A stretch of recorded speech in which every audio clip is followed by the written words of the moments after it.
Assalamualaikum warahmatullahi wabarakatuh. Di sini saya Surya Arif Fendi Putra akan menjelaskan materi tentang adaptasi, jejas, dan kematian sel. Adaptasi seluler, yaitu sel mampu mengatur dirinya dengan cara mengubah struktur dan fungsinya sebagai respon terhadap berbagai kondisi fisiologis maupun patologis. Kemampuan ini disebut dengan adaptasi seluler. Terdapat 4 tipe adaptasi seluler. Yang pertama, hipertrofi, yang kedua metaplasia, yang ketiga atrofi, dan yang keempat hiperplasia. Kita masuk ke materi hipertrofi. Hipertrofi adalah pertambahan besar organ akibat adanya pertambahan ukuran sel pada organ. Hipertrofi adalah suatu respon adaptif yang terjadi apabila terdapat peningkatan beban kerja suatu sel. Kebutuhan sel akan oksigen dan zat gizi meningkat, menyebabkan pertumbuhan sebagian besar struktur dalam sel.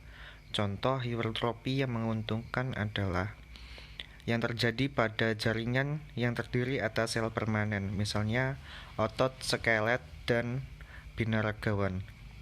Hipertrofi yang bersifat patologis contohnya adalah jantung yang dipotong melintang, kapasitas jadi lebih kecil dan kerja jantung jadi lebih berat. Materi yang selanjutnya itu metaplasia. Metaplasia adalah perubahan sel dari satu subtipe ke subtipe lainnya.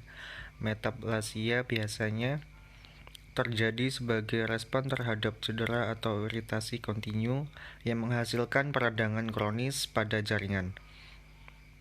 Dengan mengalami metaplasia, sel-sel yang lebih mampu bertahan terhadap iritasi dan peradangan kronik akan menggantikan jaringan semula. Contoh kasus peradangan kronis pada jaringan salah satu contoh peradangan kronis misalnya pada penyakit gastritis. Gastritis adalah suatu peradangan pada dinding gaster, terutama pada lapisan mukosa gaster. Salah satu etiologi terjadinya gastritis adalah Helicobacter pylori atau pada gastritis kronis. Helicobacter pylori merupakan bakteri gram negatif. Organisme ini menyerang sel permukaan gaster, memperberat timbulnya desquamasi sel, dan muncullah respon radang kronis pada gaster, yaitu destruksi kelenjar dan metaplasia. Metaplasia adalah salah satu mekanisme pertahanan tubuh terhadap iritasi, yaitu dengan mengganti sel mukosa gaster, misalnya dengan sel squamosa yang lebih kuat. Karena sel squamosa lebih kuat, maka elastisitasnya juga berkurang. Pada saat mencerna makanan, lambung melakukan gerak peristaltik, tetapi karena sel penggantinya tidak elastis, maka akan timbul kekakuan yang pada akhirnya akan menimbulkan rasa nyeri. Metaplasia ini juga menyebabkan hilangnya sel mukosa pada lapisan lambung, sehingga akan mengakibatkan kerusakan pembuluh darah lapisan mukosa. Kerusakan pembuluh darah ini akan menimbulkan pendarahan. Materi yang selanjutnya yaitu atrofi. Atrofi merupakan pengurangan ukuran yang disebabkan oleh mengecilnya ukuran sel.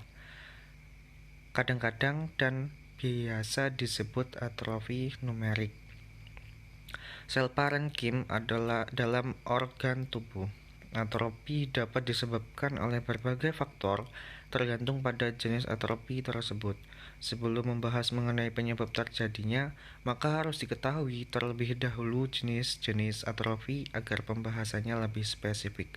Secara umum, terdapat dua jenis atrofi, yaitu atrofi fisiologis dan atrofi patologis. Atrofi fisiologis merupakan atrofi yang bersifat normal atau alami. Beberapa organ tubuh dapat mengecil atau menghilang sama sekali selama masa perkembangan atau pertumbuhan, dan jika organ tubuh tersebut tidak menghilang ketika sudah mencapai usia tertentu, malah akan dianggap sebagai patologik. Contohnya dari atrofi fisiologis ini yaitu proses penuaan atau aging proses, di mana glandula mamae mengecil setelah laktasi, penurunan fungsi atau produktivitas ovarium dan uterus, kulit menjadi tipis dan keriput, tulang-tulang menipis dan ringat akibat stres. Materi selanjutnya hiperplasia.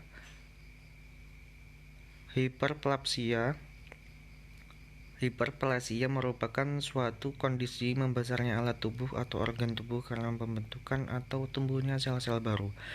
Sama halnya dengan atrofi, terdapat dua jenis hiperplasia, yaitu hiperplasia fisiologis dan patologis. Contoh yang sering kita temukan pada kasus hiperplasia fisiologis yaitu bertambah besarnya payudara wanita ketika memasuki masa pubertas. Sedangkan hiperplasia patologis sering kita temukan pada serviks uterus yang dapat mengakibatkan kanker serviks. Sel-sel pada serviks tersebut mengalami penambahan jumlah. Biasanya hiperplasia ini diakibatkan oleh sekresi hormonal yang berlebihan atau faktor pemicu pertumbuhan yang besar. Materi yang selanjutnya yaitu jejas sel. Terdapat beberapa penyebab cedera atau jejas sel.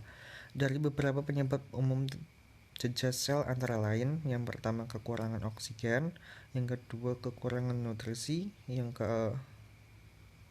ketiga infeksi atau respon imun yang abnormal, yang keempat faktor fisik seperti suhu, temperatur, radiasi, trauma, dan gejala kelistrikan, dan kimia atau bahan kimia yang beracun.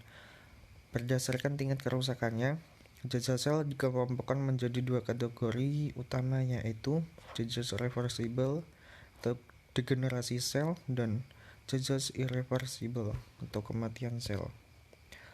Apakah penyebab cedera atau jejas sel yang paling sering terjadi? Hipoksia atau defisiensi oksigen mengganggu respirasi oksidatif aerobik merupakan penyebab jejas sel yang paling sering dan terpenting, serta menyebabkan kematian. Selain hipoksia, terdapat pula penyebab yang lain, yaitu iskemia merupakan penyebab tersering dari hipoksia. Selain itu disebabkan oleh oksigenasi darah yang tidak kuat, seperti pada pneumonia, berkurangnya kemampuan pengangkutan oksigen darah, seperti pada anemia atau keracunan karbon monoksida, sehingga menghalau pengikatan oksigen. Tanda-tanda kerusakan jejas, mekanisme jejas sel. Respon seluler terhadap stimulus yang berbahaya bergantung pada tipe cedera, durasi, dan keparahannya. Jadi, toksin berdosis rendah atau iskemia berdurasi singkat dapat menimbulkan jejas sel yang reversibel. Begitu pula sebaliknya. Jadi jejas tersebut bisa terlihat atau tidak. Itu tergantung pada durasi iskemia dan kadar toksin yang tergantung di dalam jejas tersebut. Materi yang selanjutnya adalah kematian sel. Terdapat dua jenis kematian sel, yaitu apoptosis dan nekrosis. Perbedaan utama antara apoptosis dan nekrosis yaitu apoptosis, kematian sel periodik yang telah dipersiapkan penggantinya atau terprogram. Nekrosis, sedangkan untuk nekrosis merupakan kematian sel jaringan akibat jejas saat individu masih hidup. Juga merupakan kematian sel sebagai akibat dari adanya kerusakan sel akut atau trauma. Nekrosis merupakan jejas sel irreversibel akibat proses enzimatik dari kematian elemen-elemen sel, denaturasi protein, dan autolisis. Terima kasih.